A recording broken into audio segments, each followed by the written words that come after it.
Today I want to cover controversies associated with Romans 16:7 and Junia. When I say that Paul called a woman named Junia an apostle in this verse, people who are uncomfortable with the suggestion that women were among the apostles will usually respond in one of four ways. 1. They will argue that Junia could have been a man named Junias or Junianus or Yehuni. I have already made a video on current scholars and authors who say Junia is or could have been a man. I also gave an in-depth interview to Zach Miller's What Your Pastor Didn't Tell You channel on why such arguments range from unconvincing to desperate. 2. They will argue that the Greek here can or should be translated to mean that the apostles thought highly of Junia, but she wasn't actually an apostle herself.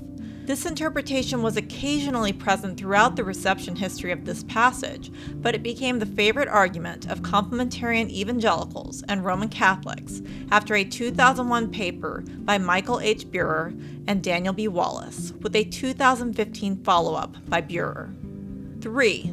They will argue that the Greek term apostolos could mean something other than apostle.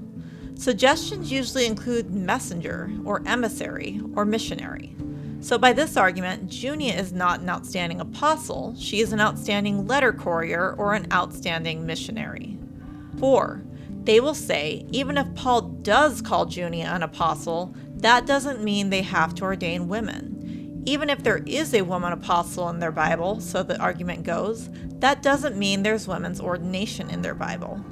As an example, that is literally the so what part in the title of Esther U.L. Ng's first Jets article on Junia.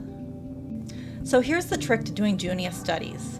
If you really want to understand Romans 16:7 and parse out the best possible solution to each of these objections, you need to make like a Ghostbuster and don't cross the streams. Only bad things happen when you cross the streams on Junia. What I mean by that is, these four objections are entirely separate issues that need to be treated separately, and they have nothing to do with each other. 1 is an onomastic issue, 2 is grammatical syntactical, 3 is lexical, and 4 is a matter of modern-day church polity. They don't have any logical relationship to each other, nor do they use the same sets of evidence. And if we are talking about one of these issues, the others do not need to be brought into it. For example, if I'm talking about why Junia was definitely a woman, please don't be like, yeah, but you didn't address whether or not she's even an apostle. I promise you I will address that in its place. With Junia, the number one stream that you do not want to cross is this. Don't impose your feelings on women's ordination on these texts, whether you are for women's ordination or against it.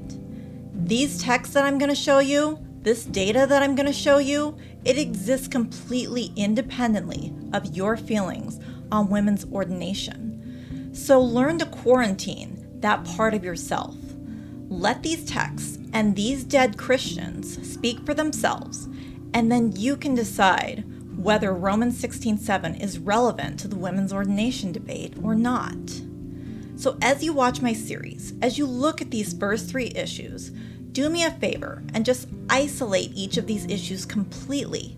Look at them one at a time and say, what is really the best option here given the evidence from antiquity? Spoiler alert, I'm not a big fan of those first 3 objections. 1 is an absolutely absurd suggestion, while the evidences for 2 and 3 are very nominal. Those 3 relatively specious arguments combine to form an academic gish gallop of sorts that's been run on the Apostle Junia. They are not well-grounded or well-formed arguments, but are instead constantly brought up to confuse the issue and make it seem more complex than it really is.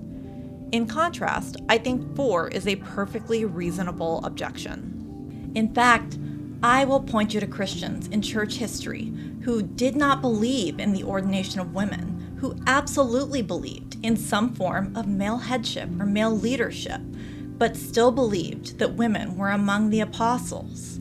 And that's because I firmly believe that the female apostles of church history are not just for the progressives, the egalitarians, and the Christian feminists.